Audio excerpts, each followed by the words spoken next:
Siyanibingelela nonke abalaleli nababukeli egameni leNkosi uJesu Kristu. Kulo ibandla likaNkulunkulu makube kini umusa nokuthula okuvela kuNkulunkulu uBaba wethu naseNkosini uJesu Kristu, owazinikela ngenxa yezono zethu ukuze asophule kulelizwe elamanje ngokwentando kaNkulunkulu Baba wethu.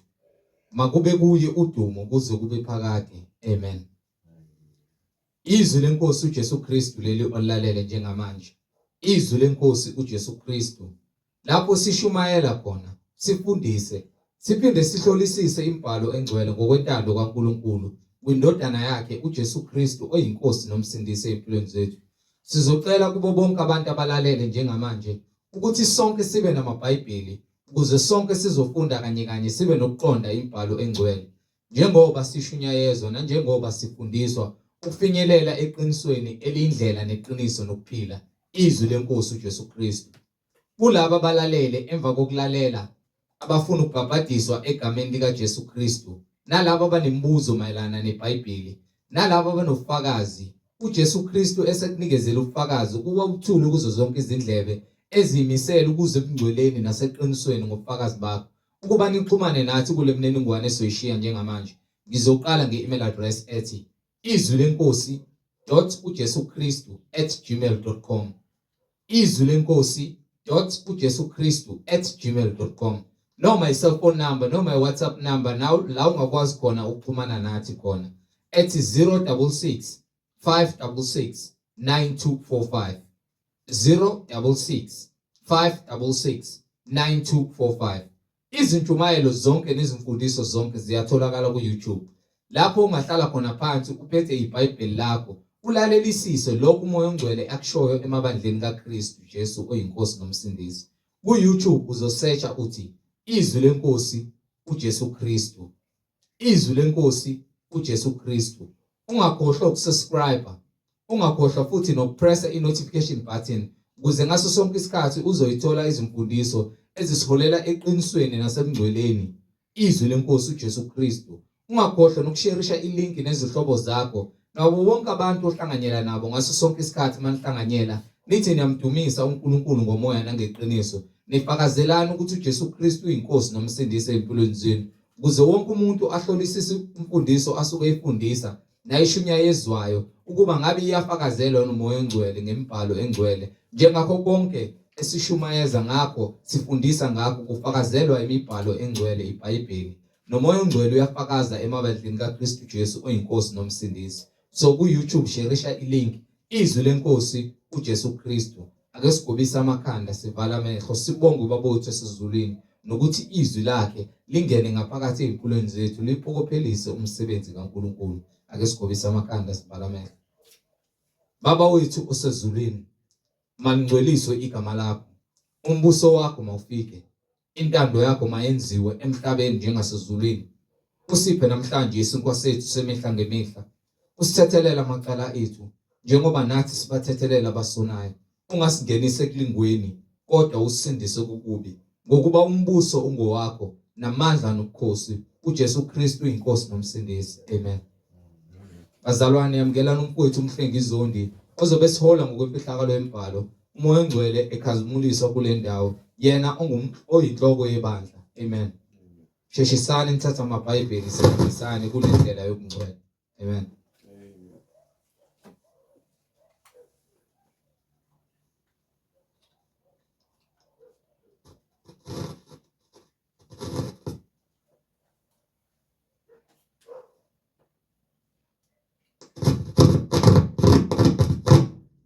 Ngibingelela bazalwane egameni lenkosi uJesu Kristu.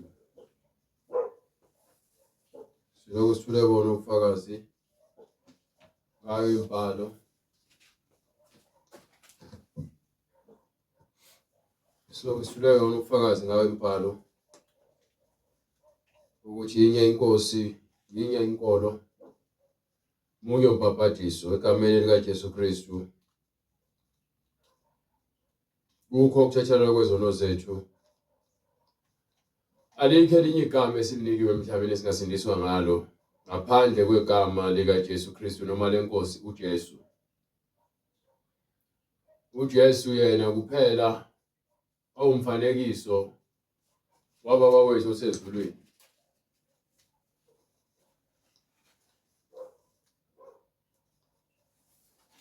Ngakho-ke sizibonga kuyena ngokusindiswa kwethu nangokuhamba kwethu le ndlela, kungekona ukuhlakanipha kwethu kepha kungamandla akhe nomusa wakhe neqiniso elikuye. Siyambonga uNkulunkulu ngabaprofethi bakhe abanika izwi bala phansi bathembeka. Simbonga uNkulunkulu ngindodana yakhe yona yodwa isenda noma ayithumele emhlabeni ukuba izoba umhlatshelo nendlela yokubuyisana noNkulunkulu okungadinge imisebenzi yamuntu kepha nje ukukholwa izwi elinikwe uJesu Kristu ubaba wethu osezulwini. Siyambonga uJesu Kristu ngabapostoli bakhe abangcwele abaphathisa izwi nobufakazi bathembeka, bazigela, bahlupheka, bazingelwa, bafa abanye ngenxa yevangeli, ukuze kukhazimuliswe lowo osibizileyo ngalo izwi lakhe lokuphila okuphakade. Ukusindiswa sisindiselwa ukuba sithole ukuphila okuphakade kuye uNkulunkulu ngaye uJesu Kristu okunguye. Ethi incwadi lapha kwincwadi yase-Efesu sahluko 4 verse 4 bese-ke ungilungisele futhi enye incwadi engizoyibiza emva kwaleyo. Incwadi kwabaseFesu isahluko sesine ivesi lesino. Yes. Munye umzimba, munye umoya. Njengalokhu nabizelwa ethembeni linye lokubizwa kwenu. Yes. Yinye inkosi, yinye inkolo, munye umbhaphathizo, munye uNkulunkulu, uyise wabo bonke, ophezu kwabo bonke, okubo bonke, ophakathi kwabo bonke. Yaba yilo nalo kithina uphiwo umusa ngokwesilinganiso sesipho sikaKristu. Ingaqedi la ephinde futhi yelapha kwincwadi yesibili kaTimotheo sahluko 2 kusukela kuverse 2. Nakhona futhi yafakaza incwadi yesibili kaTimotheo sahluko 2 kusukela kuverse 2. Lokho okuzileyo kimi phambi kofakazi abaningi, lokho ke kubeke kubantu abathembekileyo abazakuba namandla okufundisa nabanye. Yes. Hlanganyela nami ekuhluphekeni njengebutho elihle likaKristu. Yes. Akakho osempini olibala izidingo zalokho kuphila aze akholeke kulo abuthwe nguye. Awuphinde ufunde kahle. Akakho osempini olibala izidingo zalokho kuphila aze akholeke kulo abuthwe nguye. Okusho ukuthi sifanele ukuthi thina ekuhambeni kwethu sithembeke kuye lo osibizileyo.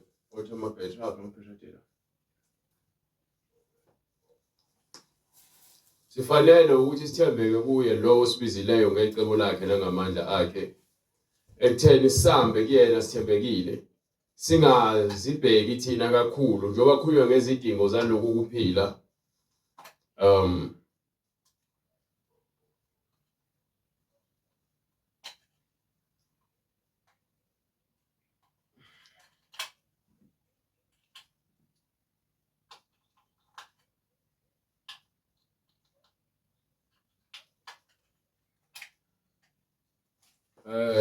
Kukhulunywa ngakho ukuthi asinanginaki izinto zakulomhlaba ezidlula, kepha uma sesilibambile igeja silibambele ukuba silime siqhubeke sephambili, sikholeke kuNkulunkulu ukuthi thina siyizinceke singabasebenzi bakhe ngokuba lokho asithumile kona siyakwenza, bese siqhubeka ithini. Futhi nxa umuntu encintisana aqheliswa engancintisananga ngokomthetho. Yes. Umlimi osebenzayo kufanele ukuba kwamukele yena izithelo kuqala. Yes. Qonda engikushoyo ngokuba inkosi iyakukunika ukuqonda ngezinto zonke. Yes. Khumbula uJesu Kristu ovukile kwabafileyo. Wenzalo kaDavide ngokwevangeli lami. Engihlupheka ngalo kuze kube sekuboshweni. Njengeselelesi kepha izwi likaNkulunkulu aliboshiwe. Ngiyizwa lo nto le. Ungaboshwa umzimba kepha izwi lona liyaphila alinakuboshwa. Qhubeka. Ngalokho ngiyakukhuthazela kukho konke ngenxa yabakhethiweyo ukuze nabo bazuze insindiso ekuKristu Jesu kanye nenkazimulo yaphakade. Okay. Manje na ke sinalo izwi ngalo iBhayibheli. Wonke umfundisi noma ngabe umvangeli noma umprofeti noma umpostoli lokho sibiza ngakho sifanele ukufundisa ngeBhayibheli. Wonke umuntu ufanele ukuhamba ngezwi elingaboshiwe. Lezwi leli liyaphila. So wonke umuntu othi uyashumayela ufanele ukufakazelwa iBhayibheli. So kusho ukuthi sishumayela amazwi aseBhayibhelini. Uma singashumayeli amazwi aseBhayibhelini kusho ukuthi uma ngizokhuluma into engafakazelwa iBhayibheli, mina ekuhambeni kwami ngizihambela ngokuqonda kwami, angambulelwanga umoya ingcwele. Umoya ingcwele ngeke aze angambulele into engekho eBhayibhelini ngokuba uvula ukuqonda kulokho okubhaliwe eBhayibhelini ukuze uma sikuchasisele ngokomoya. Mina ke kuyangimangaza ukuthi ngisho umuntu osindisiwe uqobo lwakhe uyanyanya lokhu engikufundisayo, uncamela ukuthi akhethe okushiwo umuntu okungenabufakazi ngokweBhayibheli. Kepha konke engikushoyo ukufakazelwa imibhalo. Ngikhuluma ngomuntu othi usindisiwe. Yini ekwenza unyanye into ebhalwe phansi eBhayibhelini? Ungibuke mina njengomuntu engathi mubi ngokuba ngikhuluma into ebhalwe phansi eBhayibhelini. Ngimile lana ngikhuluma ngifakazela iBhayibheli lifakazela imisebenzi kaNkulunkulu. Wena umfundisi wakho uyamphikela noma uyamlwela noma uphatheka kabuhlungu ngokuba ngambula into ayenzayo engekho eBhayibhelini. Kwenziwa yini ukuthi wena imizwa yakhe incike enyameni uthembe umuntu ngaphezulu kweBhayibheli? Akukho nokukodwa engikushoyo ngokuhlakanipha kwami noma ngokuthi mhlambe ngizama ukuhlabekisa omunye umuntu. iBhayibheli lithi liyayala, liyakhuza, liyasola, linika umyalelo. Mina ke umsebenzi wami ukuthi ngenze lokho. LeBhayibheli lingivuna konke engikwenzayo uma ngimla kwe-pulpit. Akukho engikwenza ngokuthi mhlambe nginenhliziyo enomona. Umona ifa labantu abangahlakaniphile ngokukaNkulunkulu. uNkulunkulu umusa wakhe usanele sonke lemhlabeni. Iqiniso lakhe lisanele sonke lemhlabeni. Uma sikholwa imibhalo mzalwane. Uma ukuthi umfundisi wakho akambulelwe embhaleni, akuyona inkinga yami leyo. Mina ngizokhuluma iBhayibheli njengoba lisho, ngilambule njengoba iBhayibheli lifuna ukwambula. Kepha ngoba wena usenyameni unaka izinto zenyama, yebo uthi usindisiwe, yebo uthi uyamfuna uJesu, yebo uthi uyamazi uJesu. uJesu simazi ngembhalo. Yabona iBhayibheli ngifuna ukuthi ngikuphindele, nginika incwadi yesibili yakaPetru sahluko 1. Ngifuna nje uverse 20. Khona uzo-understand ukuthi ezintweni zonke ezibhalwe phansi eBhayibhelini asizambuleli thina. Asimkhulumeli futhi uNkulunkulu ngokuba abapostoli nabaprofeti bamkhulumela uNkulunkulu ngezwi abanikiwe noma ubufakazi ababunikiwe. Angikwazi ukuqhamuka manje ngiphikisane nento ebhalwe phansi eBhayibhelini ngithi mina uNkulunkulu ungambulele kanje. Amanga lawo akuhlaza. Amanga.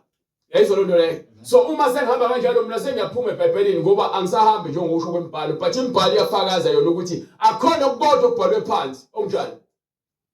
Nazi lokhu kuqala ukuthi asikho isiprofeto sombhalo. Asikho isiprofeto sombhalo Esingachasiselwa ngumuntu ngokwakhe. Umuntu akazichasiseli lezi zinto ngokwakhe Ngokuba akuzanga kuvele isiprofeto ngentando yomuntu. Okusho ukuthi wena ukuzuva ukhulume uchasise lezi zinto lezi kufanele kube nomoya ingcwele. Abaningi abanawo umoya ingcwele bayangiblame mina ngoba banawo umoya ingcwele. Umoya ingcwele iwona okhulumayo izinto zakhe ngeBhayibheli ekusebenzisa umuntu ezikeBhayibhelini hayi izinto ezingekho eBhayibhelini. Umoya ingcwele angeke ngeBhayibheli uma ukuthi sonke sifunde sazi uJesu ngeBhayibheli. Egcineni wena uzothi noma umfundisi omholi wakho. Wena uzothi umholi wakho webandla uma umfundisi uyisekela lakhe uma kwipulpit yashumayela. Ngapha lona leBhayibheli lele sithi aliphatha lona lithi alimvumeli umuntu wesifazane ukuthi afundise. Bese bagijima bazongifana ngale ncwadi yaseKolosi sahluko 3 verse 28 ethi akusekho umJuda akusekho umGreek akusekho siqila akusekho silisa akusekho sifazane ngoba sonke simunye. Khuluma ngomoya ukuthi sonke siyakholwa sisindiswa ngezwi. Bathi ke kunemsebenzi namaposition akhona esontweni abhaliwe ukuthi ke owesifazane akavumelekile ukuthi abuse noma afundise indoda noma ame akhulume bandleni. Ngifuna ukwazi ukuthi wena uma ukuthi usindisiwe uthi uyakholwa uJesu. Eliphi iBhayibheli elivuna isenzo sikamfundisi wakho noma umpostoli wakho noma umprofeti wakho noma ngabe umvangeli wakho noma ngabe thuwa uma wakho oma kwipulpit ashumayela. Mina yonke into ukuze ngazusoleka fanele ngihambe ngeBhayibheli njalo mengikhuluma. Fanele njalo ngifakazele iBhayibheli ngaso sonke isikhathi ngikhuluma into engiyichazayo noma engifundisayo.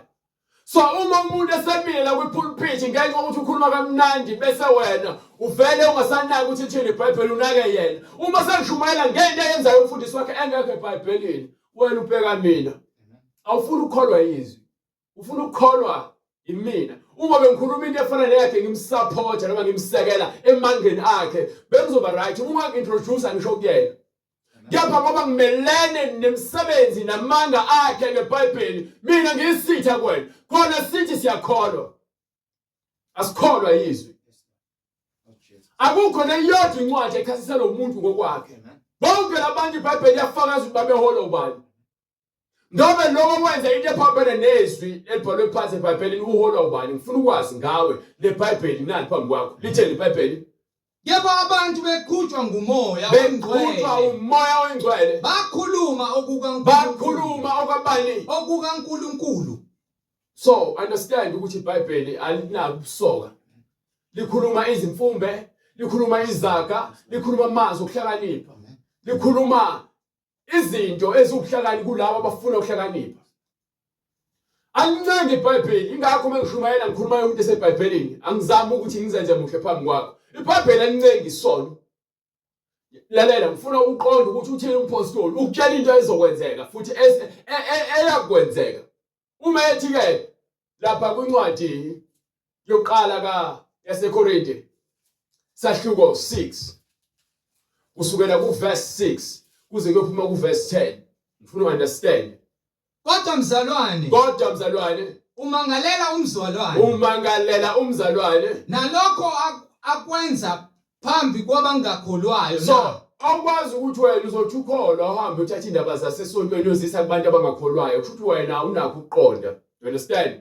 Go ahead. Nempela kalokhu sekuyisici esikini ukuba nimangalelane. Yini ukuba ningavumi? Yini ungavumi? Nakanye ukoniwa. Ukuthi woniwe. Yini ukuba ningavumi nakanye ukuphangwa na? Ukuthi niphangwe uma meqamba amanga uvuma kwenze lokho kubi iBhayibheli isho njalo. So wena ukigima uhambe uvula umlomo wakho njengebhakede wapha ukhuluma indaba zasebandleni kubantu abangakholwayo. Ingakho kulula abantu abangakholwayo bathi awake ngikholwe mina. Abantu abakholwayo besakhuluma kanje begxekana bodwa. Lalela umuntu bekhuluma akafakazelwe iBhayibheli. Asigxeke thina ukuthi umuntu mhlawumbe simfuni noma mhlawumbe siyamdlela umoya. Sithi le nto yenza ayikho ngencwadi yomthetho. Ukuze umuntu azokholwa azi ukuthi yonke into afanele ayazi into afanele yenze fanele ifakazelwe iBhayibheli. Mangizofika ngishumayela nabese uzongibuza ukuthi iphi leyo nto bese ngithi mina hayi ngiyacabanga nje njengoba nje yabona nje phela nginomoya ingcwele angikwazi ukuyenza lo nto le. Fanele ngichasiselo isiyalezo phezulu kwesiyalezo umuqa phezulu komuqa bese ngichaza lapha yana lapha ngiphinde ngizohlala kusisekelo. Simple iqondile kanjalo.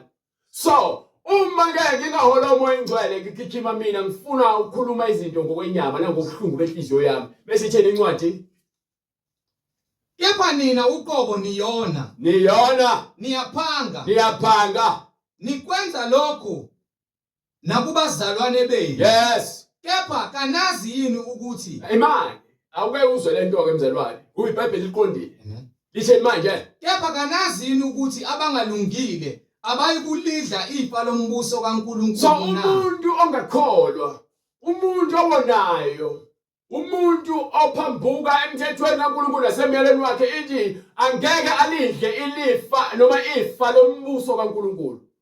Ningadukiswa. So wena ke ungalahlekiswa ngokuba abaningi basaba ukushumela ngeBhayibheli ngenxa yokuthi bafuna ukugcina abantu behleze emabandleni. Manje thina sikubizela ekutheni wena wazi imbhalo njengokuba ibhaliwe bese iyachasiselwa njengokuba iyasekelana imbhalo abaprofeti bonke bayavumelana. Yayisonto eshoyo. Bonke abaprofeti bayavumelana. Uma unomoya wabaprofeti nawe uzozwa izinto zabaprofeti. But uma unomoya wenkohliso nabapostoli bamanga uzoyithola imbhalo ingqinamba impica abadala kuwena ingwichkhwebu ngenxa yokuthi wena lezinto lezi awuzizwa ngokwakamoya uzizwa ngokwenyama ngokuba mezishiwo umuntu othize uzisho kanje but ngokwembhalo abaprofeti bonke bayafakazelana. You understand? Uthi ke nazi lokhu ukuthi bonke abangalungile ngeke balidle ifa lakaNkulunkulu noma lumbuso kaNkulunkulu ngokuba ke ningadukiswa izifebe nazifebe yes nabakhonza izithombe. yini isifebe? Isifebe umuntu olale ngashadile umuntu ogibhidile isifebe leso. Umuntu ophingayo umuntu otheshadile ashiya umfazi wakhe ayolala ngaphandle noma ashiya indoda yakhe ayolala ngaphandle. Umuntu olahla umfazi wakhe ahamba uyothatha omunye umfazi aphinge naye. Umuntu wesifazane oshiya indoda yakhe iphila ahambe ayolala nenye indoda iphila isiphingi leso. Lo muntu lowo kuthiwa ngeke azalidle ifa lombuso kaNkulunkulu. Nabakhonza izithombe. Umuntu onezithixo noma izithombe noma ngabe sisani isithombe oguqa phambi kwaso noma ngabe unesithombe ukuthi sikaJesu. Leso sithombe leso wena mobuka sona ucabanga uNkulunkulu noma uJesu wena ukhonza izithombe wena. Naziphingi nazihlobongi awuphinde uhlehle kancane uthe izifebe nazifebe nani nabakhonza izithombe nani futhi naziphingi. Manje uqale kanjani ngeziphingi sengiphinde iziphingi futhi nazihlobongi izihlobongi ihlobongi amadoda amadala abhiza zingela abafana abancane afuna ukulala nabo. Lezihlobongi lapha laba abantu boshiwe ejele abantwana abanye bafana lezihlobongi lezo. Bese kuzothi bese kuba khona opastor noma abafundisi abazingela izingane ezincane emasontweni balokho bezibiza bezikhohlisa ngoswidi nemali ngelinye ilanga iqambe lamanga ingane ayidlwengule. Izihlobongi lezo. Khona obaba abadala abadlwengula ingane zabo zabafana abazele izihlobongi lezo. You understand? Nabesilisa balala nabo. Bese kuzoba khona ke ongqingili laba kuthiwa uNkulunkulu washisa iSodoma neGomora ngenxa yabo. Izitabane ngolimi lamanje. Abafana abantu bebebukana balangazelelane bafuna ukulalana. Bese ke benza isenzo esisinengiso phambi kaNkulunkulu. Noma ngaba besifazane abalala nayo. Labo abantu befazana ngayo balala kanjani? Ingakho behamba uthenga amaveji lapha yocarrot nokhukhumba. Bathenge nemishini ledayisayo kuthiwa ama-vibrator befuna nje ukuzidlulisa esonweni esisinengiso kuNkulunkulu. Lithi iBhayibheli bonke laba benza njalo ngeke babone umbuso kaNkulunkulu. Namasela. So uma ke uhulumeni wakulomhlaba ethi yena izitabane noma abafana baganane bodwa.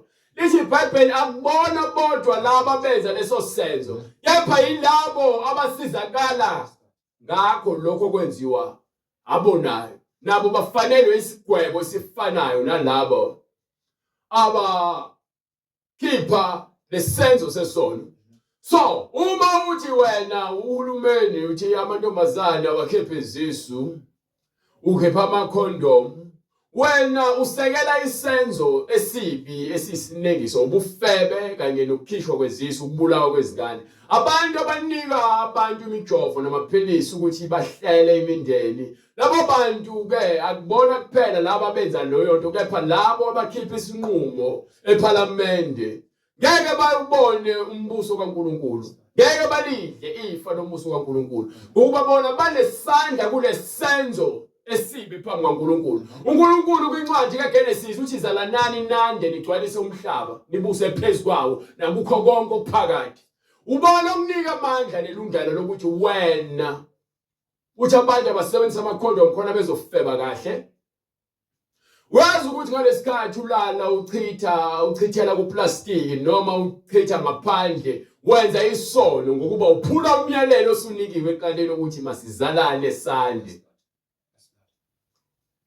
Manje ke uzozilandulela kanjani phambi kukaNkulunkulu? Uyazi ukuthi lamavidiyo abawakhiphayo ocansi enza ukuthi umuntu wesifazane azithinte ngaphansi nomuntu wesilisa azibamba azijabulisa ashaya indlwabu. Lembe wayichithayo nalento ayenzayo ayivumelekile phambi kaNkulunkulu. Usathane ofaka lowo moya kubantu njengoba namanje ethi bese efakile lowo ngqondo leyo bese edayisela abantu besifazane izimpahla ezincane ezitight ezoveza ubulili bakhe ukuze bese ehamba lemgaqweni abafana bonke bamlangazelele bese kwanda lo moya obufebe njengoba incwadi yaLeviticus ikhuluma lithi ke ningafebisi izingane zenu ngokuba izwe liza kungcola.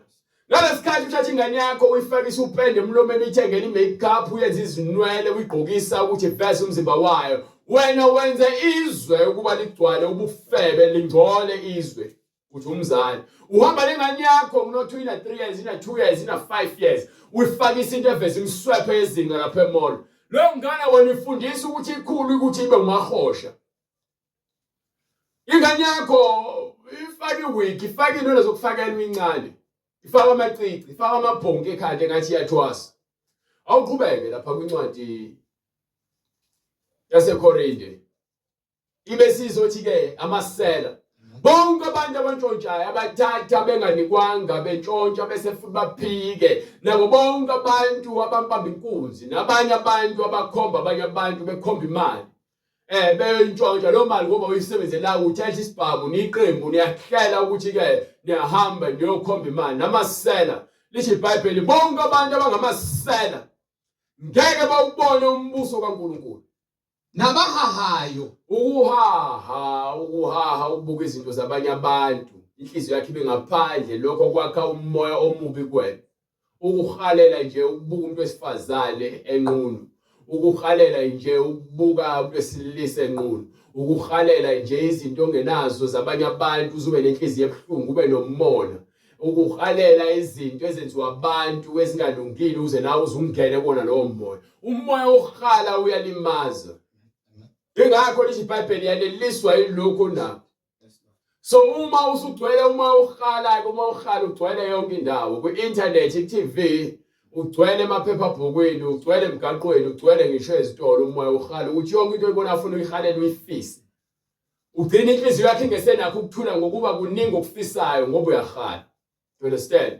nasidakwa Abantu abadakwa utshwala abalala ematshwaleni abaphuzayo bengayeki ukuphuza incwadi yaIsaya izithi maye kulabo abaphuza utshwala kusukela ekuseni kuze kushona ilanga kuze kubashise lokho kuyiwayini notshwala obu strong kubenza abantu bashintshe indlela abayiyona. Isikhumba sakho sikhathala uzube neziqhome ezibomvu ezishile zishiswa ubhiya nakhona futhi bese udayikiwe usheshe ujike ikhona iqhomo zakho sezabhuzuka amazinga waphelele unezibazo ongazazi ukuthi ushaye ubani bese udayikiwe ngokuba yini utshwala kukhona incwadi yaseEfesu iyafakaza ukuthi ningavumeli ukuphuza kakhulu iwayini nidakwe iwayini ngokuba kulona kukhona ukuheka kuletha isono sobufebe isono sodlabe isono sokubulala isono sokuthi nje ungabi nayo icontrol emzimbeni yakho ungakwazi ukuzilawula ulahlekelwe ukuqonda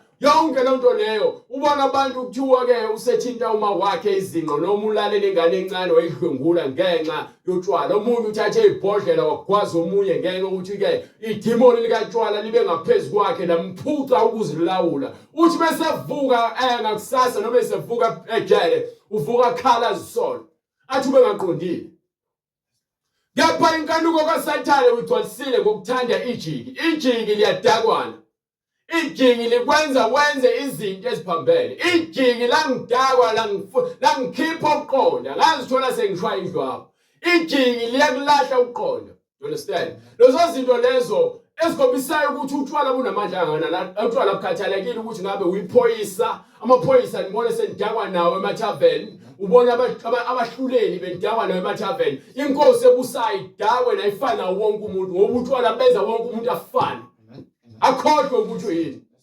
amandla utshwala you understand so awunako ukulandulela utshwala ukuthi hayi phela mina nje ngabe ngibizela utshwala no wisidakwa ngeke uzubone umuso kaNkulunkulu abangakholwayo ngoba bajabuliswa izinto eziletha ukudungeka kwengqondo babone ngazi ukuthi utshwala into ejabulisayo akukho kujabula utshwaleni isono nenkanuko kuphela wahe nasithuki abantu abathuka inhlamba ukuthanda ukuthuka inhlamba abacula umculo abangakwazi ukukhuluma bebodwa behlezi bethukana abantu abadala ngisho mama abazela ingane zabo bazithuka ngenhlamba bekhuluma naye ukhuluma inhlamba so naye ingane yakhe bese phakathi kwezinye izingane into ezoyikhuluma yini inhlamba you understand so abaculi behip hop ne-rap nekwaito bacula izinto ezikukhohlakala abacula umaskandi bahlezi bethukana awukho umculo ongathi ulungile uma uzokhuluma ngocansi ukhulume ngotshwala ukhulume ngezidakamizwa ukhulume ngemali lezi zinto lezi bayaziphakamisa abanye baziphakamisa bona ukuthi bagqoka kanjani bagqoka kangakanani you understand bese bethuka abanye ukuthi abanye bayahlupheka bethuka abanye ukuthi abanye bangaphansi kwabo ngoba bona bazibona bephakeme yonke into yenza ukuthi umuntu aziphakamise aze akhuluma amazwi angalungile ngomlomo wakhe kubanye abantu ngenxa ukuthi yena uyazikhukhumeza uzibone elungile lo muntu lowo ngomlomo wakhe ubulala impilo yomunye umuntu uyathuka inhlamba khona nengoma eyicula kuthi uSister Bettina abantu bayayithanda badakwa ngayo abantu bakhumula amaphenti behlisa oziphu ngenxa yale ngoma leyana bese bedakiwe iyakhuphula le demon lokuthi lento engathi ungayenza you understand usathane meseyifakile imbewu yakho uyayifaka nje kubantu so lezi zinto lezi uyabona ukuthi ngempela abafundisi bamanga bakwazi ukuzishumayela akuvuma bazishumayele ngoba yini zizobalahlekisela ngabalandeli zizobalahlekisela ngemali engenayo esontweni iphinde iqhubeka ithini incwadi nabaphangi abantu abaphangayo ngikhulumile ngabaphangi abantu abaphanga imali abantu abaphanga abantu bonke abantu abenza amacebo ukuthi bona bafuna ukuceba ngendlela engafanele ngabe uphanga imizi yabantu ngabe uphanga izitolo ngabe uphanga imali noma ngabe uphanga ini lo ngabe uyaphanga ngoba yini unomona awufuni ukusebenza awufuni ukwenza kahle lithi iBhayibheli makuba ukuthi wonke umuntu ayeke ukuntshontsha nalowo ntshontsha ayeke asebenze ngemisebenzi yakhe imisebenzi emihle ukuze akwazi ukwabela abasweleyo so manje wena awufuni ukusebenzisa ingqondo yakho awufuni ukusebenza ngezandla zakho ubona ukuthi mawahamba uyophanga uyontshontsha nabantu abadayisa izidakamizwa baphanga abantu baphanga ukuphila kwabantu uthatha ukuphila komuntu ukwenze kube yize leze ngalezi zidakamizwa omdayisela zona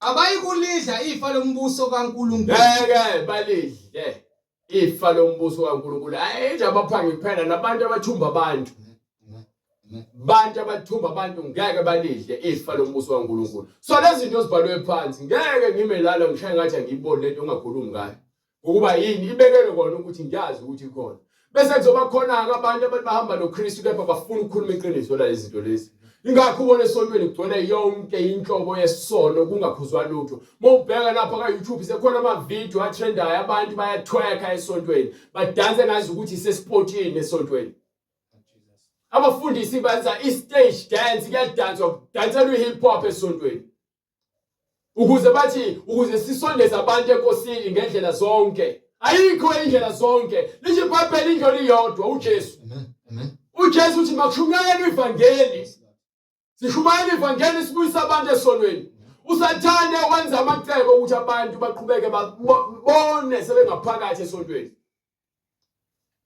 Ngiyacabanga nje intombazane igqoka iphenti ingubo eveza iphenti ngaphansi esontweni. Kanti isonto akuyona indawo engcwele. Akuyona indawo lapho khona kuzokhululwa imiphefumulo eboshwe uSathane. Kuzogezwa izinhliziyo ezingcolileyo. Akuyona indawo yokulapha imiphefumulo ephukileyo esontweni. Kwenzeka kanjani pho ugcine sekunamaphathi nezinto ezenziwayo ezijabulisa nje inyama ukuze abantu bagcine beze bekhokha futhi. So, ngayima ukuthi masambula awuphinde ngiphe incwadi, inencwadi lapha yaThithu. Sahluko 1. Ngifuna nje ukuthi yona futhi ikhulume nayo iyodwa leya ncwadi. Incwadi kaThithu bese kuyavala. Incwadi kaThithu sahluko 1 kusukela kuverse 4. Kuthithu umntanami ngempela ngokukholwa. Ngani? Ngokukholwa. Yes. Esikuhlanganyele sonke. Makube kuwe umusa nokuthula okuvela kuNkulunkulu uBaba nakuKristu Jesu umsindisi wethu. Ngakushiya eKrete ngenxa yalokhu ukuba uhlele okusaleleyo umise amalunga emizini yonke njengokuba ngakuyala. Uma kukhona ongasolekiyo indoda emfazi munye enabantwana abakholwayo abangenakusolwa ngokushinga nabangalaleliyo ngokuba umbonisi umele ukuba abe ngongasolekiyo. So bekhulunywa ngokuthi wawashiya eKrete umyalelo kaNkulunkulu wodwa emabandleni. Angeke uzushintshe namhlanje kuthiwe lo wayekhuluma lebandla laseKrete. So namhlanje sekushintshe kanjani? Ngifuna ukukhombisa incwadi efakazela ukuthi ke umbhoshopi ke manje noma umbonisi usengaba nabafazi ababili, usengaba nezingane ezingahloniphi, usengaba nonkosikazi odakutshwala ongezwa, usengaba nonkosikazi ofaka iwigi nofaka amablue afaka amacici afaka imakeup ezesontweni. Ngiyafuna ukukhombisa lezo zincwadi ezifakazela leyo nto leyo. Usengaba noma umfundisi kuthi uyafundisa ebandleni. Kukhulunywa ngendoda enomfazi oyedwa kusho ukuthi ke ezoba umfundisi nomfazi wayo. Niyayinyanya lemfundiso, niyamnyanya nami enyanya lemfundiso ngoba ngikhuluma into ebhalwe phansi. Why kunzima kwenu ukwamukela into ebhalwe phansi? Yini ekwenza kube nzima kuwena ukuvuma iBhayibheli? Ozibuze lo mbuzo ukuthi yini ngempela mina ngafuni ukwamukela into ebhalwe phansi ngiyamukela into eshiwo umuntu kepha engafakazelwa iBhayibheli. Futhi mina nami ngimoya munye nalowo muntu ngoba ngisikhohlakali njengaye. Usengibambe ngalo moya wakhe wenkohliso. Noma ngabe kuthi ukhuluma ngesisonke esingakanani, noma ngabe bongibuka ucabanga ukuthi mina ngihloniphe kangakanani. iBhayibheli yohlezi limile. Amanga kafundisi wakhe ayohlezi emile emwodwa eceleni engahambisani nalento le. Amanga leqinisa amanzi noparafini. Uma ufundisa noma ngabe uthi uyashumayela uzophambana neBhayibheli. Ngenxa ukuthi awunawo umoya ingcwele. Mona umoya ingcwele uzokhuluma izinto zikamoya. Angeke uzule ukuncenga abantu ngesisoka nangobuthule ukuze wena ukwazi ukuphica imibhalo imini iqondile. Ayishintshe imibhalo. Ungashintsha wena imibhalo imini ibhalwe phansi. Ingeke kuthiwe incwadi engcwele le ayiguquke. Ingaguquka wena nemisebenzi yakho nokucabanga kwakho nokukhohlakala kwakho ukuthi uma ulele ebusuku uhlulwe ukuthi wena ukwenza into efanele. Noma bethiwa ngiyona bathi akusho ukuthi anqamba amanga. Fanele ngime eqinisweni. Nangu uDavide wami eqinisweni. Uze uyavuma uNkulunkulu lapha ya kwincwadi yamaHubo sahluko 51. Ngisho uverse 4. Ngifuna nje uverse 4. Umuzi uDavide uthini?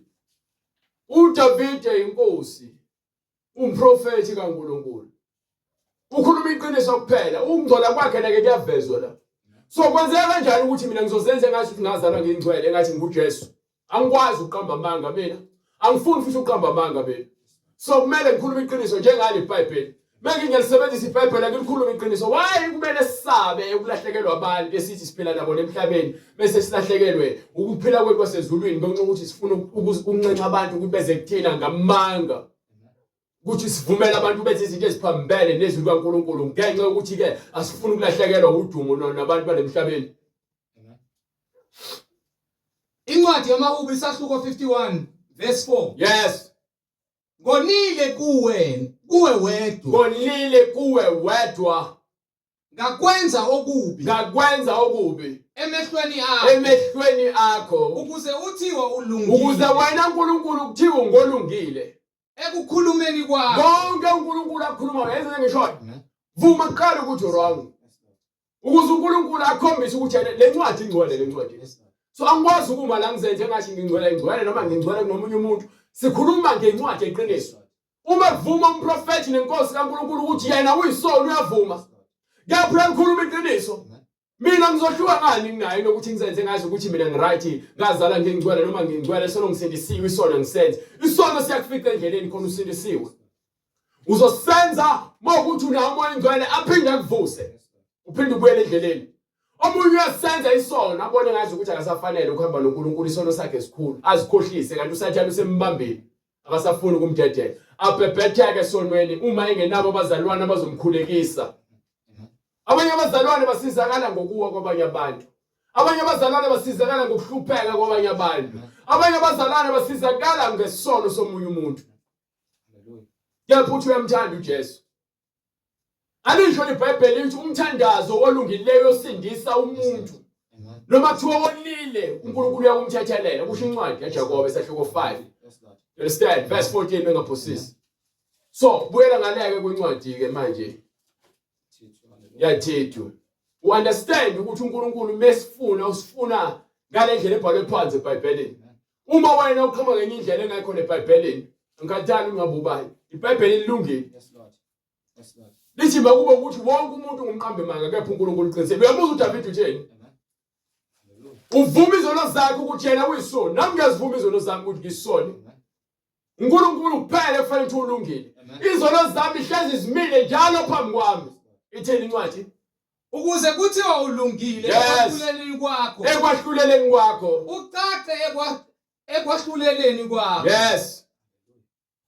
You understand? Incwadi kaThito isahluko sokuqala. Yes. Verse 6. Verse 6. Uma kukhona ongasolekiyo. Makube umuntu onjani? Ongasolekiyo. Yes. Indoda emfazi munye. Indoda enomfazi ongake? Emfazi munye. So indoda umbishop nombonisi nomfazi oyedwa. Enabantwana abakholwayo. Abantwana abakholwayo. Abangena kusola. Abangena kusola ngisho phakathini ngokungahloniphi. Nabangalaleliyo. Nabangafuni ukuzwa. Ngokuba umbonisi umele ukuba abe ngongasolekiyo. Yes. Njengomphathi muzi kaNkulunkulu. Njengomphathi muzi kabani? Njengomphathi muzi kaNkulunkulu. So umphathi muzi kaNkulunkulu uhamba njengokuba uNkulunkulu emyalelile. You understand? Amen. Go ahead. Ongaziqhenyi. Ongaziphakamisi. Ongesiso isififane. Ongesiso isififane. Ongesiso isiphuzi. Ongathanda utshwala. Ongesiso akasona isiphuzi. Umbonisi sikhuluma ngombishop. Lithi iBhayibheli akasona isiphuzi. Ongesiso isilwi. Akasona futhi isilwi. Ongesiyo ohahela inzuzo. Embi. Yes. Kepha ophatha kahle izihambi. Othanda okuhle. Okay ke othanda okuhle bese thini futhi? Oqondileyo. Olungileyo thini futhi? Ongcwele. Ozithibayo. Ozikwazi ukuzithiba. Ukuzithiba kubalulekile. Ungahambe ungene kuheke. Usathane lithi iBhayibheli uyahamba uyabhodla njengebhubesi ufuna zobagwinya ngenxa yokuhala nokulandela umoya wokuheka sizithola sesigaxela emlomeni nasemazinyweni kaSathana sibambe ngobhongwane singasakwazi ukuphefumula sibe namahloni okuvuma izono zethu ngokuba yini sigcwele umoya wempakamo siyathanda ukulwela isithunzi sakhe singenamsebenzi Isithunzi sakho kufanele sibe ukulunga okuqhamuka kuNkulunkulu. Iyona into yakwenza ube nesithunzi esipheleleyo ongeke umuntu akwazi ukukusona ngaso phambi kwaNkulunkulu. Obambelele ezwini elithembekileyo. Obambelele ezwini elithembekileyo. Yes, Jesus Christ, ubambelele kuphi? Ezwini elithembekileyo ngokwesifundiso. Fanele sibambelele kuphi, bright? Ezwini elithembekileyo ngokwesifundiso. Izwi likaNkulunkulu liqondile. Yilona kuphela silidingayo. So manje wena uzocasula ukuthi mina yonke into engikhuluma ibhale phansi eBhayibhelini wena ngoba na umfundisi wakho ngiyamembula ukuthi akayenzi lento le. Wena ucasukela mina nginandaba nalokho ngoba wena ungumzenzisi wena. Uncomela umfundisi wakho nginezwi elithi liphilileyo. Amen. Izwi eliphilileyo ongephela incwadi yakho uThithu ngifuna usahluko 2 from verse 10 or verse 8. Ngifuna futhi ukwambula ngale iBhayibheli ukuthi labantu bakhona vele ebandleni. You understand? Hallelujah. Itheni? Incwadi kuThithu isahluko sesibili verse 8. Yes. Ukhulume ukuqondileyo. Khuluma njani? Okuqondileyo. Yini uma ngibhalansiswa iBhayibheli lingivumela yonke into engikhulumayo bese wena ubaseleke. Ucasulwa yimi ukuthi usindisiwe. Ucasulwa yimi ukuthi uphathe iBhayibheli engiliphathayo. Okungasolekiyo. Ongasolekiyo. Uze umelane nawe. Ukuze omelana nawe. Ukuze lowo omelana nawe abe namahloni. Ukuze lowo zama ukuvimba lokho ofundisayo abe namahloni. You understand ngokuba vele ngafakazela weBhayibheli. Engenalutho olubi. Ongenalo lutho olubi. Anakulikhuluma ngabangcwele. You understand? Ukuba yini yonke into sihamba ngayo inkulumo nemfundiso eqondileyo eqondisa isimilo somuntu. Imkhiphe emanyaleni izomfaka umoya wokulunga. Ukuba ingqondo yakho uma usuhamba ngezwi elibhale phansi eBhayibhelini iyaguqula ube yintsha. Ube isidalwa esisha ngokomoya hayi ngokwenyama. Inyama ilandela umphefumulo. Kepha inyama yakho uma ibuthaka ilwisana nomphefumulo nomoya kaNkulunkulu banike.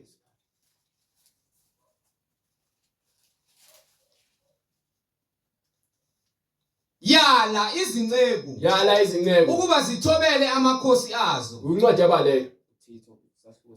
Yes. Verse 9. Go ahead.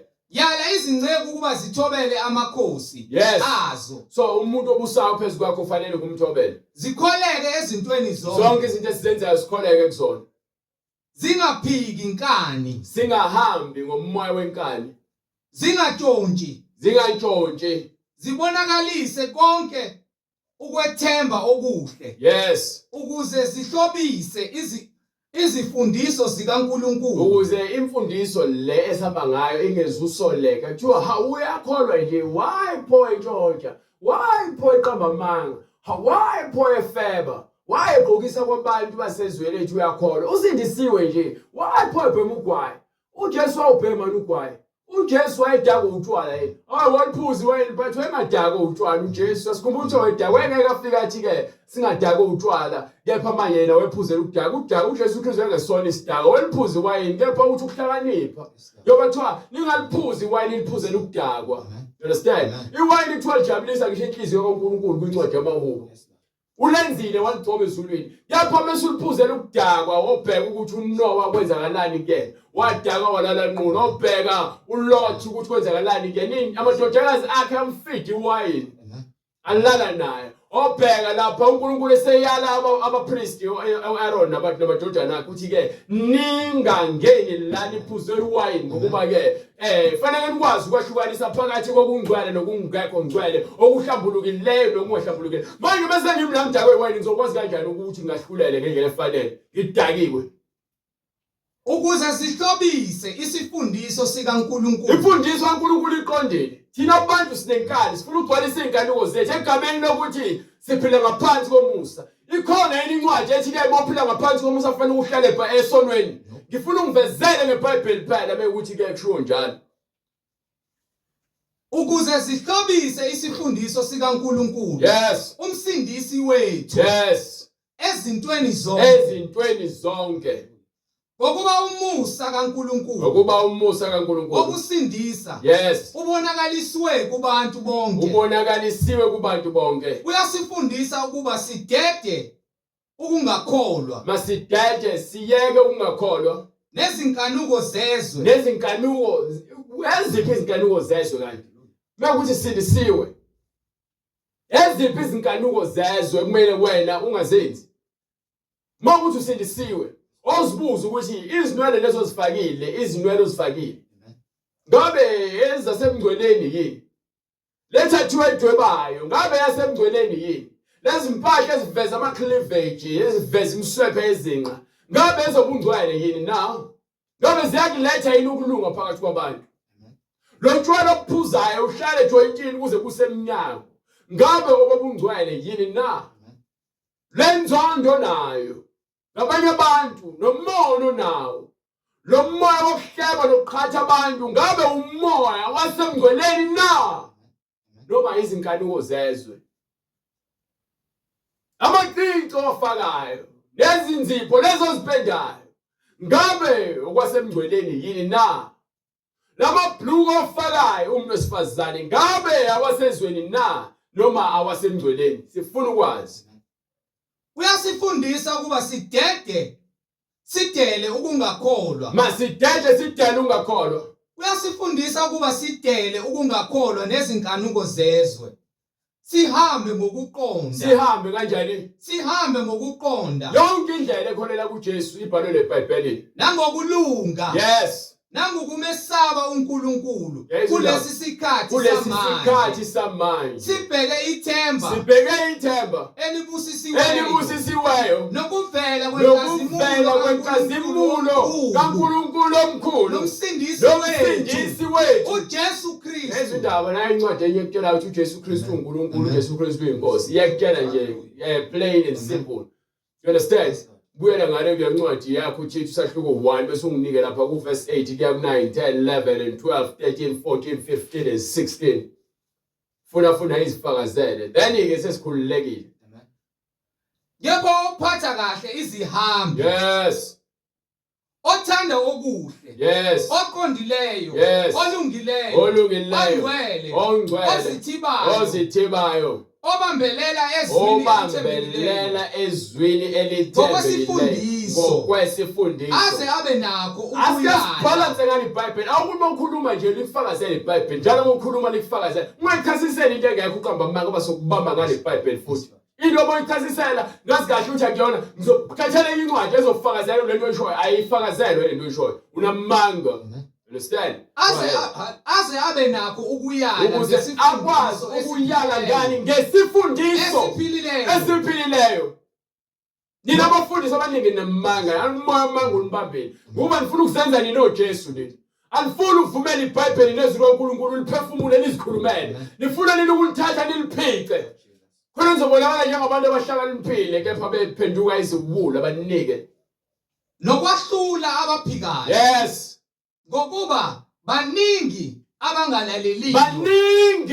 Baningi abangalaleliyo. Abaningi abangafuni ukuzwa. Khona bebebiza ngabafundisi nabapostoli. Omama nodadewethu abafuni ukuzwa. Khona bezibiza ngamakholo. Abakhuluma izwi. Bagcwele izinto ezingenamsebenzi. Nabakhohlisayo. Bayakhohlisa, bakhohlisiwe futhi nabo. Ikakhulukazi obokusoka. Ayizindaba. Umuntu okusoka kuyo umuntu okholwayo. Mowazi ukuthi ukusoka kwethu sisokwe ngani ngenhliziyo. Kepha lapha okukhulunywa abantu abasoke ngani ngokwenyama labo bazibiza ngamaJuda. So nabo abantu abasindisiwe basokiwe ngokwenhliziyo. Kepha besagcwele umoya wenkani ukuphikisana ngezinto abangaziqondi bona. Abamelwe ukuthuliswa. Bamelwe ukwenza njani? Ukuthuliswa. Bathuliswa bani ongathuliswa iBhayibheli? Mawuzocathi ukuthi mina ngiyazithulisela nje abantu, angithulisi umuntu. Lisho iBhayibheli ofanele ukuthuliswa. Abachitha indlu. Bachitha ibandla likaJesu liyaphela. Befundisa ukuba befundisa izinto ezingafanele. Ngenxa yenzuzo. Ngenxa yani? Yenzuzo embi. Ngakho ke nibathanda banidoba ngamazwi amnandi ayengayo. Amazwi angenamsebenzi, amazwi ayizeleze. Bayinkungu ezikhushwa umoya, bayimthombo engenamanzi. Yezindaba. Bithini incwadi? Omunye kubona. Yes. Umprofeti wakubo washo wathi abaseKristu bangabaqambi manga njalo. Abasekrete bangabaqambi manga njalo. Yes. Izilwane ezimbi. Iziminzi ezivilaphayo. Izidakwa ezivilaphayo.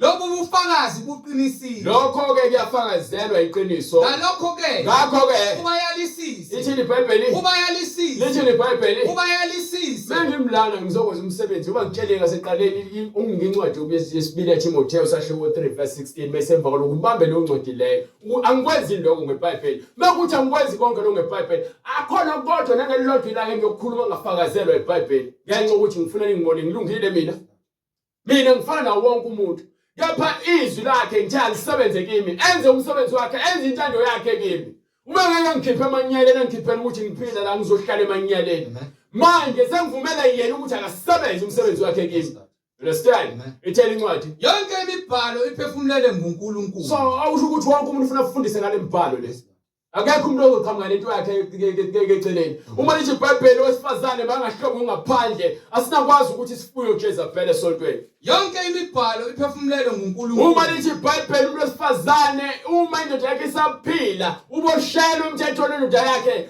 until ize ife then ungakhululwa kepha umuntu wesifazane uma ezohamba ishiya indoda yakhe ayothatha enye indoda emshadweni ubizwa ngesiphingikazi ilungele ukufundisa angikwazi ukuyishintsha leyo nto mina ngithi umuntu angadivorce akho umuntu ofanele adivorce ukuthi usindisiwe mawudivozile ukuthi usindisiwe so kumshado wesibili uthi uJesu kumuntu wesifazane weSamaria hamba ubiza indoda yakhe athi anginaye athi ke uqinisile ngoba sobe namadoda u5 and wonke kona wakho ngoba oqala yena lo wakho labanye busuphinga busuyisiphingi akusho ukuthi nawe bese uphumile emshadweni wakho othandana namanye amadoda uyisiphingi ithi iBhayibheli ke umshado uhloniphekile nombhedo ongenzolisiwe kepha izifebe neziphingi uNkulunkulu uzakuzahlulela uma le ndawo elindele wonke amaphikankani banike ilungele ukufundisa imbhalo ithenja yonke imibhalo iphefumulelwe uNkulunkulu so anginakuyishintsha into ebhalwe phansi eBhayibhelini nangelilodwa ilanga ilungele ukufundisa belithi iBhayibheli ngimvumela wesifazane ukuba afundise noma abuze phezulu kwendoda noma akhulume ebandleni uma kukhona into afuna ukuyifunda ababuze endodeni yakhe ekhaya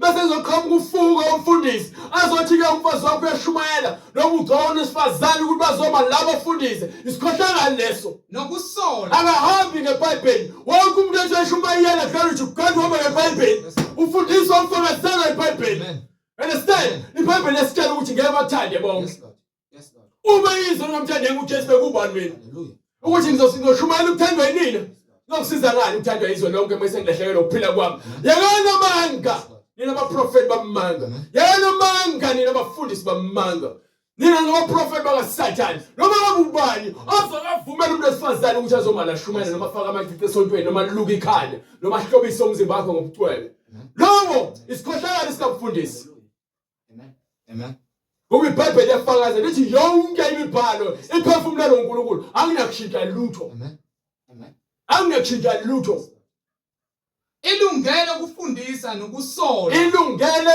ukufundisa nani nokusola ithi ngale incwadi ethi ayisho ukuthi ke basolisise ithi basolisise kusho incwadi yonke imibhalo ephefumulelwe uNkulunkulu ilungele ukufundisa nokusola nokuqondisa nokuyala ekulungeni ukuze umuntu kaNkulunkulu aphelele ukuze umuntu kaNkulunkulu apheleliswe yonke imisebenzi enjani emihle imisebenzi emihle fanele siphelele ngemisebenzi ngeBhayibheli angikwazi ukuthi ngifika umbuzo uthi ucabangani ukuthi angicabangi ukuthi iBhayibheli lithi kanje ayikho into engizokuthola ngicabanga akusiza ngani ucabanga ngani uNkulunkulu uthi imicabango yakhe iphakeme kakhulu nemicabango yami nendlela zakhe ziphakeme kakhulu nendlela zakhe njengoba sibuka izulu liphezulu uthi naye ke imicabango yakhe nendlela zakhe zinjalo uthi uma yena ethanda ukusimvula izokwenza umsebenzi wakhe iphiza isithando emhlabathini uthi nezwi lakhe ke kalibuyele emuva lilambatha kwenze kanjani ngikholelwa ukuthi izwi laNkulunkulu libuyele emuva lilambatha ngiphinde ngizofundisa into engekho ezwini lakhe incwadi yesibili kaPetru isahluko sokuqala verse 19 yes sesinalo izwi lesiprofeti eliqinisekile kakhulu enenza kahle ukuliqaphela fanele siliqaphele kungathi yisibani yes esikhanyayo endaweni emnyama fanele sibani elikhanyayo endaweni emnyama so uma izwi lingekho ebandleni lokholwa khona kwindawo ebumnyama lapho kwenzeka khona yonke inhlobo yesono phambi kwenu ngenxa ukuthi ke abafundisi bena abanholayo bayizinja nje bayizimenzi bayizilwane abanandaba nalo into abanandaba nayo imalini lisibani esikhanyayo endaweni Izwi leqiniso liletha ukukhanya kulapho khona abahamba khona ebumnyameni. Ngoba yonke into iyethesiselwa ngezwi likaNkulunkulu, hayi ngokuhlakanipha kwami. Akukho nokukodwa ngikhulumayo bengimlali ngikhuluma ngokuhlakanipha kwami. Konke kuphume eBhayibhelini. Ikhwezi liphumele ezinhliziyweni zenu. Yes. Nazi lokhu kuqala. Nazi lokhu kuqala ukuthi akukho nesisodwa isiprofeto sombhalo esingachasiselwa umuntu ngokwakhe. Ngokuba akuzange kuvele isiprofeto ngentando yomuntu. Kepha abantu bekhutshwa yini? Abantu bekhutshwa yini? Ngumoya ongcwele. So bongenamoya ingcwele wena uyacasuka mengikhuluma izinto zikamoya. Yini? Awunawo umoya ingcwele. Ubungeke uze wena ujinelwe mina ube unomoya ingcwele.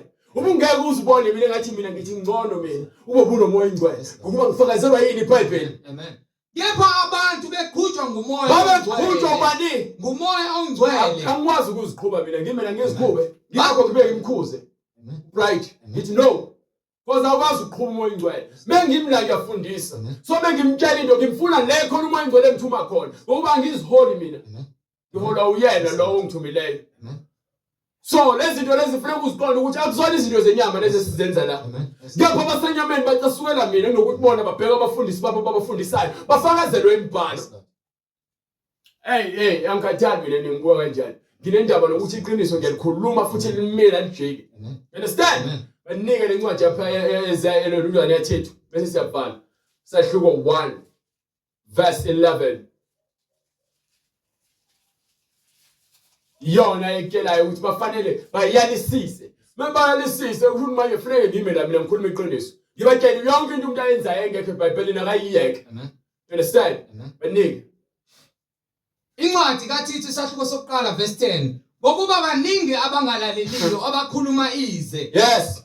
Nabakhohlisayo. Bayakhohlisa. Kakhulu labo abokusoka abamele ukuthuliswa abachitha indlu bachitha ibandla likaJesu Kristu liyaphela befundisa izinto ezingafanele ngenxa yokuthanda inzuzo. Omunye kubona umprofethi wakubo uthi wathi abaseKrete bangabaqambi manga njalo. Izilwane ezimbi ezivilaphayo. Lobo bufakazi buqinisile. Yes. Ngalokho ke bayalisise ukuze baphile ekuhambeni ngezwe eliphilileyo. Benganaki izinganekwane zabantu nezinganekwane zabafundisi benza koShembe, izinganekwane zaseMaromini, izinganekwane zakaMoya, izinganekwane zabapostoli, izinganekwane zaba-12 apostoli nama-ZCC. Hlukana nazo. Nemiyalo yabantu nihamba ngemiyalo yabantu abafulathelisa iqiniso, bafulathela iqiniso. Amen. Kwabahlanzekileyo kuhlanzekile. Abanomoya ingcwele bonke bayakuzo kamoya kuhlanzekile kubona. Kepha kwabangcolileyo. Kepha kulabo abagcwele umoya wenkanuko nesono. Nalabo abangakholwa iBhayibheli bebhizi belandela abafundisi babo. Akukho lutho okuhlanzekileyo ngoba bahamba ngemizwa bahambi ngomoya. Glory to God. Uzamyeka lo mfundisi. Uzamyeka lo muntu omlandelayo ngekwenyama uzobuya eBhayibhelini. Yes Lord. Lo nqanjelwa amanga ngiyakholwa kakhulu amanga neqiniso. Iqiniso libhlungu ngoba lihlukanisa nomoya wamanga. Manike kwabahlanzekileyo konke kuhlanzekile. Kepha kwabangcolileyo nabangakholwayo. Kulabo abangcolileyo nabangakholwayo akukho lutho okuclean nokuhlanzekileyo. Kodwa kungcole ingqondo yabo. Yini engcolile? Ingqondo yabo. Ingqondo yakho mayingcolile kusho ukuthi yonke into ozoyikhuluma lento ozoyisabanga injani ingcolile. Nonembeza wabo bavuma ukuthi bayamazi uNkulunkulu. Kepha bayamphika ngemisebenzi yabo. Bavuma ukuthi bayamazi uNkulunkulu. Kepha bayamphika ngemisebenzi. Yini afakazela uNkulunkulu ukuthi uyamazi imisebenzi yakho oyenzayo uNkulunkulu ayiyalile ukuthi yenze. Amen. Bengabanyenyekayo abangaleliyo nasemisebenzi yonke imisebenzi emihle abananzuzo kuyona yonke imisebenzi emihle abananzuzo. hlukana nokulandela abantu ngaphezulu kwezwi. iBhayibheli lisifundisa ukuthi masihambe ngezwi kuphela. Yonke into engikhulumayo angikhathali ukuthi ngabe ubani fanele ngifakazele iBhayibheli futhi belilokho ngifakazele. Angiphumi futhi kulona angisuki kulona. Understand? Kuba lisisakelo sakho konke kumele ngikufundise abantu. Njengoba ithi incwadi lapha yana incwadi yezenzo sahluko 5 ngifuna sahluko 5 ngithi verse 21 bengaphosisi. Incwadi yezenzo sahluko 5 verse 21. Inike khona sebebayalile futhi babayeka. Yes. Bengafunanga ukuthi bangabajezisi. Sahluko 5 right no sahluko 4. Futhi sahluko 5. Kwathi sebezwile bangena ethempelini ekuthatheni kokusa bafundisa. Awuqale from verse 20. Hambani Izwa nje leBhayibheli. hambani nime Hambani nime nikhulume ethempelini. nikhulume ethempeleni kubantu. Amazwi onke akuphi alokhu kuphila. amazwi kufanele uma ushumayela ukhuluma amazwi akulokuphela wonke ayikho into ozoshiya ngaphandle. Amen. Kwathi sebezwile bangena ethempelini. So umuntu ozwe kahle izwi kaNkulunkulu uzokhuluma ngayo yonke into lemhlabeni uNkulunkulu afuna ukukhuluma ngayo. Awunakukhetha ubuso babantu, awunakukhetha izinto ofuna ukuzisho. Uzoma kwisisekelo. Mongekho isisekelweni uzokhetha amazwi uzozwakala futhi ukuthi wena uhola umoya engcwele uphisa ucupha isisoka la ucoca amagama for ukuthi ukhohlisa abantu udukisa abantu ngezinkanuko zakho ozithunyelwe uSathane. Banika incwadi yezenzo 2:8 bonke abantu abafuna ukuhamba ngoNkulunkulu ngokweqiniso nangokwembhalo. Bonke abantu abafuna ukuhlola imbhalo nathi bazosibiza basitshela ukuthi ke bafuna ukubuza imibuzo mayelana neBhayibheli. Siphendule ngeBhayibheli. It's either uzokholwa iBhayibheli noma cha. Amen. Ngakuloku uzokholwa yini? Kholwa yizwi libhalwe phansi. Amen. Awukake uligolozela futhi mekudla impela ufuna insindiso. Ngakho indlu yonke yakwa-Israyeli mayazi impela ukuthi Yes. uNkulunkulu umenzile inkosi noKristu uJesu lo enambethela nina esiphambanweni. sebekuzwa bahlabeka enhlizweni bathi kuPetru nakwabanye abapostoli, madoda abazalwane, siyakwenze njani na? wathena uPetru, phendukani. wathi uPetru phendukani, Iloyo naloyo nalowo kufanele abhaphathise egameni likaJesu Kristu. kukho ukuthethelelwa Egameni likaJesu Kristu. kukho ukuthethelelwa kwezono zenu. Lilodwa igama esilinikwe eBhayibhelini ethiwa sisindiswa ngalo ngithi. Lilodwa igama ethiwa sibhabhadiswe kulona ngithi. Egameni likaJesu So manje Kristu. ngitshela ukuthena uqhamana amanye amagama negama likayise ndodana ngekho umuntu wabhabhadiswa kanjalo eBhayibhelini. Angekho umuntu wabhabhadiswa egameni likayise nendodana uJesu Kristu nomoya oyingcwele. Angekho umuntu wabhabhadiswa kanjalo. iBhayibheli liqondile. Phendukani. Iloyo naloyo abhaphathizwe Yilowo nalowo ofana abhaphathiswe emagameni oshebe. egameni likaJesu Kristu. Igama likaJesu Kristu. Kukho ukuthethelela kwezono zenu. khona niyakwamukeliswa. UJohane ubhaphathisa singibhaphathisa ngamanzi kube ukuphenduka sangabhaphathisa egameni. Asilazi igama bhaphathisa. UJesu ebhaphathisa kusange kubalwa igama. Kepha yena mesegcwalise konke ekuzala emhlabeni. Yena ufika abhaphathise athi abantu ababhaphathise egameni likayise ndodana kamoya oyingcwele. Sithola kanjani igama likayise le ndodana kamoya oyingcwele? Uma abapostoli sebenza izenzo, sebenza imisebenzi abayithunyelwe. Ilapho khona ke sebebhaphathisa sesiyalazi igama likayise uJesu Kristu. Igama lendodana uJesu Kristu. Igama likamoya oyingcwele uJesu Kristu. Angifaka ama-spice angeke lutho. Ngifaka igama likaJesu Kristu kuphela. Hallelujah. Kukho ukuthethelelwa kwezono zenu. Khona niyakwamukeliswa. Yobe senamukeliswa. Isiphiwo sikamoya oyingcwele. ngokuba isithembiso ngeseno esabantwana benu. esabo bonke abakubo. bonke inkosi uNkulunkulu wethu eyakubabiza wafakaza nangamanye amazwi amaningi wabayala wathi, zisindiseni lesizukulwane esiphambeneyo. zisindiseni kulesizukulwane esiphambeneyo. Mawufuna ukusindisa-ke sofuna ukuhamba ngomoya weqiniso iBhayibheli. Mawufuna ukuhamba ngempilo yobungcwele uzothatha iBhayibheli lakho usilandele. Ayikho into esifunayo kuwena ngaphandle kweBhayibheli lakho. Ngeke siloke sikukhohlisa ngezinto eziningi. Wena ufuniswe wena lizokhanda lisuse bonke lokufosa okufakwa abaprofeti bamanga noSathane enhlizweni yakho. Ukholwe yizwe elibhalwe phansi eBhayibhelini. Lona kuphela eza kukusindisa. Jesu Kristu uyinkosi. Bona bonke abafuna ukubhaphathisa baza kusithinta kule namba oyibonayo. uNkulunkulu evumile uzakwenza indlela ukuthi wena ungene ngaphansi kwamanzi ubhaphathise egameni likaJesu Kristu. Kukho ukuthethelela kwezono zakho. Asikho esinye isambulo esidlula lesi. Kubona bonke abantu abakholwayo abafundisa ngokweqiniso. Jesu Kristu inkosi. Bona bonke abantu abanemibuzo bazosithinta futhi kule mininingwane lo ibonayo ku screen. Ukuze ke uNkulunkulu ezindlela ukuthi siphinde sikhulume ngayo incwadi engcwele le. Kube khona ukuphela. uJesu Kristu inkosi siyambonga kuze kube phakade. Siyacela uNkulunkulu aqhubeke asigcine. Sicela sivele umkhuleko brother Nkosi.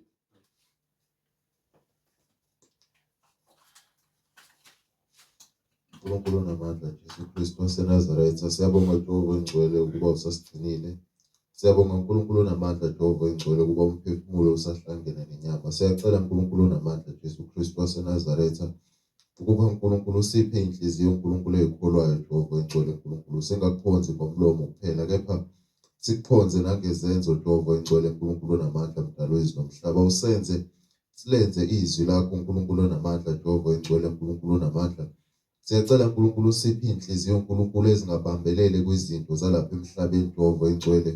Usenze uNkulunkulu size kuwena nezinhliziyo uNkulunkulu ezimhlophe uNkulunkulu mdalo wezulu nomhlaba. Inhliziyo uNkulunkulu eyidele konke Jehova engcwele kepha uNkulunkulu mdalo wezulu nomhlaba ezibheke ezulwini uNkulunkulu lapho ikhaya lethu likhona Jehova engcwele njengoba isho incwadi yakho uNkulunkulu mdalo wezulu nomhlaba ukuba banqoba ngegazi leundlu uNkulunkulu beyidelile impilo zabo. Siyacela nathi uNkulunkulu ukuba sidele ukuphila kwethu Jehova engcwele uNkulunkulu mdalo wezulu nomhlaba sife uNkulunkulu mdalo wezulu nomhlaba enyameni siphile ngokomoya Jesu Kristu waseNazaretha. Siyacela uNkulunkulu mdalo wezulu nomhlaba uNkulunkulu namandla kuko konke ukuhlakani kuko konke ukuvuleka kwamehlo uNkulunkulu kuko konke uNkulunkulu mdalo wezulu nomhlaba Jehova engcwele ukwazi esinako uNkulunkulu kuba usiphe uNkulunkulu kuba silenze izwi lakho ngoba uNkulunkulu wabantu abajustified before your face uNkulunkulu namandla ilabo abalenzayo izwi lakho. Siyacela uNkulunkulu usiphe amandla uNkulunkulu usiphe iwili uNkulunkulu ukuba senze izwi lakho uNkulunkulu mdalo wezulu nomhlaba siubone umbuso wakho mazidlula lapha emhlabeni uNkulunkulu mdalo wezulu nomhlaba singayitholi siphaphama esihogweni uNkulunkulu endaweni yobumnyama kepha uNkulunkulu mdalo wezulu nomhlaba usenze sihambe ngothando uNkulunkulu mdalo wezulu nomhlaba sihambe ngokuqonda sihambe ngokusaba uNkulunkulu silungise kuko konke lapho sigcina khona lapho silekha khona lapho uNkulunkulu sidinga khona ukulungiswa. Siyacela konke lokho egameni leNkosi yethu Jesu Kristu kuze kube phakade. Amen.